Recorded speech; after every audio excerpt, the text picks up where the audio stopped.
Good morning everyone. আশা করি তোমাদের ক্লাসগুলো সবার ভালো লাগছে। আজকে আবার নতুন করে একটা খুব ভালো নিউজ আমরা পেলাম, যেটা হচ্ছে পিএসসি ক্লার্কশিপ 2024 এবং মিসলেনিয়াস 2024-এর নোটিফিকেশান, ইন্ডিকেটিভ যেটা নোটিফিকেশান হয় সেটা প্রকাশ করে দিয়েছে। সুতরাং নেক্সট ইয়ার বলা যেতে পারে যে আমাদের উইদিন 6 মান্থস আর 7 মান্থসের মধ্যে আবার আমরা ক্লার্কশিপ পরীক্ষাটা পেয়ে যাচ্ছি, যেটা খুবই একটা সুবর্ণ সুযোগ। খুব ভালোভাবে পরীক্ষা হচ্ছে এবং আমরা বিগত 2 বছর দেখলাম কোয়েশ্চেন পেপারগুলো যে কীরকম প্যাটার্নের পরীক্ষাগুলো হচ্ছে। ইংলিশটা একটা ইম্পর্টেন্ট রোল প্লে করছে, আমরা জানি ওখানে নিয়ার অ্যাবাউট 30 মার্কস থাকছে। তো আমরা যদি খুব ভালো করে প্রিপারেশনটা নিতে পারি তাহলে মিসলেনিয়াস বা ক্লার্কশিপ যে আগামী এক্সামসগুলো আবার পাচ্ছি সেখানে আমরা খুব সুন্দরভাবে পারফর্ম করতে পারবো।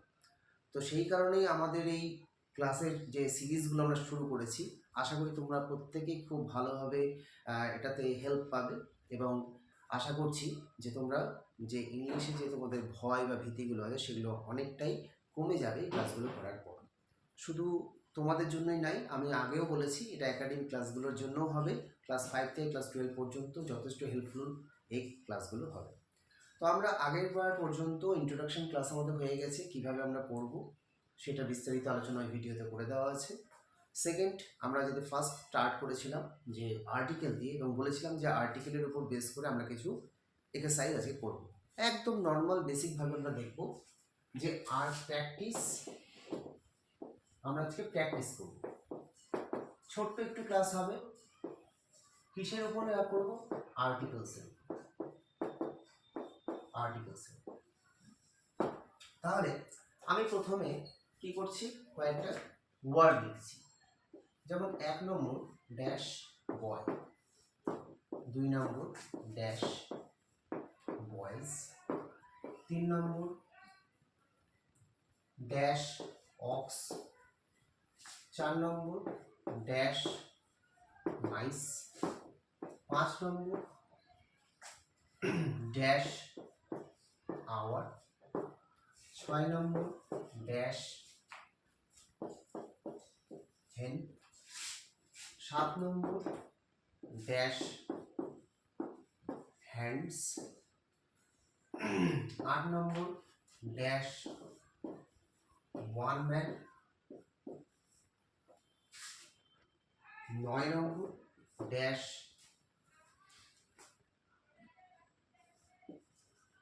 University, 10 number dash unity, 11 number dash onion, 12 number dash oxen.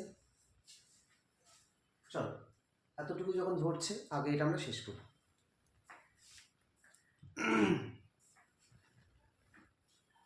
তাহলে ফার্স্টে তোমরা নিজেরাই মনে মনে করে নাও যে কি হতে পারে, তাই না? তারপর আমরা অ্যান্সারগুলো দেখে নিচ্ছি। বেশি আমি ডিলে করছি না, তাড়াতাড়ি করার চেষ্টা করছি। তাহলে ড্যাশ বয়, বয় মানে ছেলে, তাই তো? বয় মানে ছেলে, তার মানে সুতরাং একটা ছেলের কথা বলা হচ্ছে, এখানে অনেকগুলো ছেলের কথা বলা হচ্ছে। তো যেহেতু একটা ছেলের কথা বলা হচ্ছে তাহলে হয় এখানে এ হবে আর না হলে এখানে অ্যান হবে। এবার দেখতে হবে কি হবে। তাহলে ফার্স্ট লেটারটা দেখতে পাচ্ছি আমরা কনসোনেন্ট, বয় মানে ব ব্যঞ্জন বর্ণ, তাহলে কি হবে এখানে এ বয়, বোঝা গেল। পরেরটা দেখতে হচ্ছে বয়েজ, যেই প্লুরাল হয়ে গেছে সুতরাং আমি এ মানে একটি, অ্যান্ড মানে একটি, আমি একটি ছেলেগুলি কখনোই হবে না।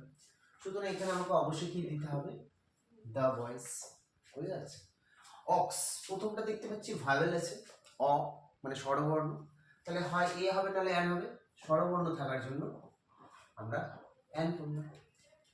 তারপরে এই যে মাইস, মাউস মানে ইঁদুর, মাইস মানে মাউসেস তো হয় না, মাউসের প্লুরাল ফর্ম, আর এটাও প্লুরাল আছে, প্লুরাল হলে 100% কি হয়ে যাবে, দা হয়ে যাবে।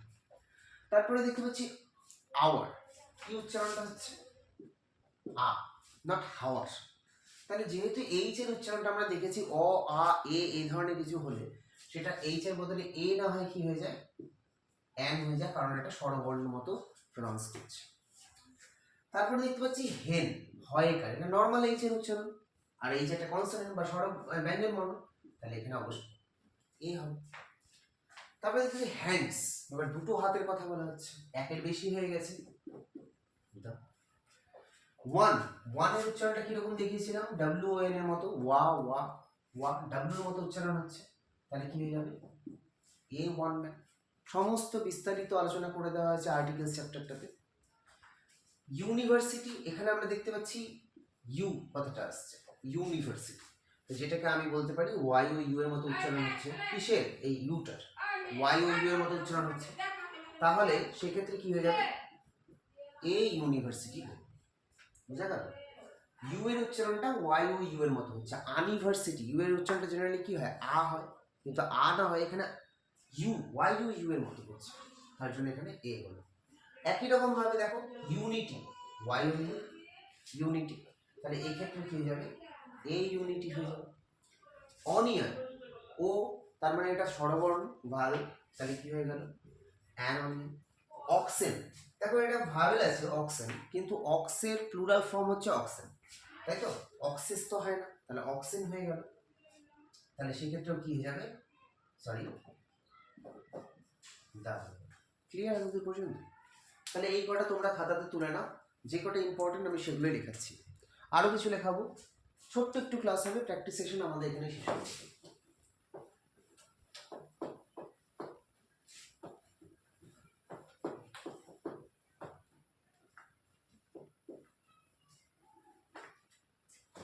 তারপর ধরো আমি লিখলাম dash Himalaya, 2 number dash mountain, 3 number dash hills, 4 number dash stars, 5 number dash star, 6 নম্বর সান, 7 নম্বর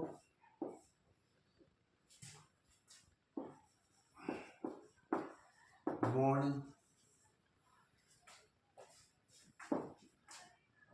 8 নম্বর মুন, 9 নম্বর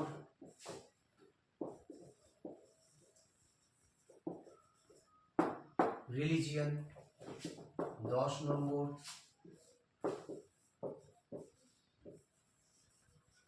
বুদ্ধিজম, 11 নম্বর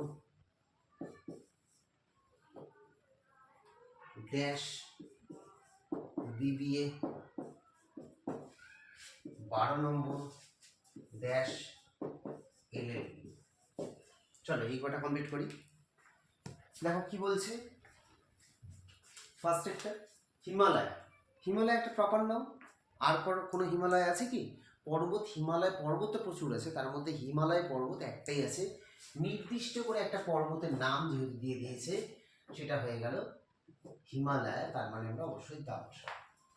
কিন্তু মাউন্টেন, মাউন্টেন মানে পর্বত, পর্বত তো প্রচুর রয়েছে, কোন পর্বত জানি না, তাহলে যে কোনো একটি পর্বত হবে, হয় এ হবে নাহলে অ্যান হবে, যেহেতু কনসোনেন্ট, এম দিয়ে হচ্ছে মানে ব্যঞ্জন বর্ণ, তাহলে এ মাউন্টেন। হিল, হিল এখানে দেওয়া আছে হিলস মানে পাহাড়গুলি, একের বেশি হয়ে গেছে। স্টার্স, একের বেশি তারা হয়ে গেছে, কিন্তু একটা তারা, তাই তো, একটা তারা মানে তারা তো প্রচুর আছে, তার মধ্যে যে কোনো একটা হয় এ হবে নাহলে অ্যান হবে, তা যে কোনো একটা তারা, যেহেতু এটা ব্যঞ্জন বর্ণ, তাহলে এ স্টার। সান, সূর্য একটা তারা, কিন্তু যখন উল্লেখ করে দিলাম তারার নামটা কোন তারা, সূর্য, তখনই আমি বলতে পারি যে হ্যাঁ পার্টিকুলার একটা সেন্স আছে। মর্নিং, মর্নিং এর আগে জেনারেলি আমি এটা ইচ্ছে করে দিলাম ইন দ্য মর্নিং, তাই তো, একটা মর্নিং, একটা মর্নিংও হতে পারে, যাই এটা আমি লিখতে গিয়ে দরকার ছিল না, যদিও এ মর্নিং হতেই পারে। মুন, মুনের উল্লেখ করে দিয়েছি কোন স্যাটেলাইট, কোন উপগ্রহ, চাঁদ, যদি শুধু স্যাটেলাইট থাকে তাহলে এ স্যাটেলাইট। রিলিজিয়ন, রিলিজিয়ন তো অনেকগুলো রয়েছে, তাই না, ধর্ম তো অনেকগুলো রয়েছে, তার মধ্যে যে কোনো একটি ধর্ম, তাহলে এ রিলিজিয়ন, যেহেতু একটা কনসোনেন্ট আছে, কিন্তু উল্লেখ করে দিয়ে দিলাম কোন রিলিজিয়ন, বুদ্ধিজমের কথা বলা হচ্ছে, বুদ্ধিজম, তাহলে এটা হয়ে গেল দ্য। আচ্ছা, এখানে বিবিএ প্রথম লেটারটাকে ভাঙো, তাহলে কি আসছে বিই, অথবা বয়স শিকারে বি, তাহলে ব্যঞ্জন বর্ণ বা কনসোনেন্ট আসার জন্য এ হলো। আর এলটাকে যদি ভাঙি তাহলে ইংলিশে ভাঙলে কি হবে ইএল, আর বাংলায় ভাঙলে এ আর ল এল। তাহলে প্রথমে কি আসলো স্বরবর্ণ বা ভালো, তাহলে হচ্ছে। আশা করি তোমাদের মোটামুটি ক্লিয়ার হলো। এরপরে আমি পরবর্তী ক্লাসগুলোতে আমরা যখন প্রিপোজিশন কমপ্লিট করব, আর্টিকেল প্রিপোজিশনের অনেক আমরা এক্সারসাইজ কমপ্লিট করব সেন্টেন্স ওয়াইজ। আমি শুধু এখানে ওয়ার্ড ওয়াইজ করলাম, এরপরে হবে সেন্টেন্স ওয়াইজ, যেখানে তোমাদের কনসেপ্টটা আরও ক্লিয়ার হয়ে যাবে। ঠিক আছে, আজকে আপাতত এতদূরই থাকলো। প্র্যাকটিস সেশন এখানেই শেষ আমাদের প্রথম ক্লাসের। এরপরে নেক্সট যেটা আমরা পড়বো সেটা হচ্ছে প্রিপোজিশন। খুবই খুবই গুরুত্বপূর্ণ একটা চ্যাপ্টার, এবং তোমাদের প্রিপোজিশনের যথেষ্ট ভালো নলেজ না থাকলে, ইংলিশে রাইটিং দক্ষতা যতই থাক না কেন, প্রিপোজিশনের ভুল মানে যথেষ্ট বড় ভুল বলেই গ্রাহ্য করা হয়। আর পিএসসি পরীক্ষা হোক, সেটা পিএসসি রিলেটেড যে কোনো এক্সাম হোক না কেন, রাইটিংয়ের ক্ষেত্রে আমরা খেয়াল করব যে আমাদেরকে অত ভালো হাই লেভেলের কোনো ওয়ার্ড ইউজ করতে হবে, হাই লেভেলের গ্রামার ইউজ করতে হবে, মোটেও না। জাস্ট তুমি তোমার নিজস্ব ভাষায় যতটা পারবে সিম্পল করে লেখার চেষ্টা করবে, তবে হ্যাঁ উইদাউট এনি গ্রামাটিক্যাল এরর। এটা আমাদের খেয়াল রাখতে হবে যে সুস্পষ্ট ভাষায় সুন্দরভাবে গুছিয়ে যাতে ইংলিশটা লেখা হয়, সঠিক প্রিপোজিশনে ব্যবহার করতে পারো, সঠিক আর্টিকেলে ব্যবহার করতে পারো, সঠিক তোমাকে অ্যাডভার্বসের ব্যবহার করতে হবে, কনজাংশনসের ব্যবহার করতে হবে, সঠিক টেন্সের তো অবশ্যই ব্যবহার করতে হবে। তাহলে এই সমস্ত কিছু আমরা কয়েকটা ক্লাসের মধ্যেই কভার করে ফেলবো, এবং তারপরে আমরা যখন ট্রান্সলেশন পার্টি ঢুকবো তখন তোমরা দেখবে যে এক এক করে তোমরা নিজেরাই ভালো মতো লিখতে পারছো। এইটুকু আমার গ্যারান্টি থাকলো। চলো তাহলে নতুন করে আবার আমরা ক্লাসশিট পাচ্ছি, মিসলেনিয়াস পাচ্ছি, আরও অনেক এক্সাম এক এক করে আসবে। আশা করি এই ইংলিশ ক্লাসটা তোমাদের প্রচণ্ডভাবে হেল্পফুল হতে চলেছে। সুতরাং এখন যেরকম উইকলি আমি একটা দুটো করে ভিডিও মাত্র আপলোড করতে পারছি, আশা করি আগামীকাল থেকে বা আগামী কয়েকদিনের মধ্যে থেকে পরপর আশা করি প্রতিদিনই একটা দুটো করে ভিডিও তোমরা পেতে থাকবে। খুব তাড়াতাড়ি আমরা ক্লাস শেষ করবো, চিন্তার কোনো বিষয় নেই। চলো ভালো করে ক্লাসগুলো দেখো, পড়ো, এবং বেস্ট অফ লাক।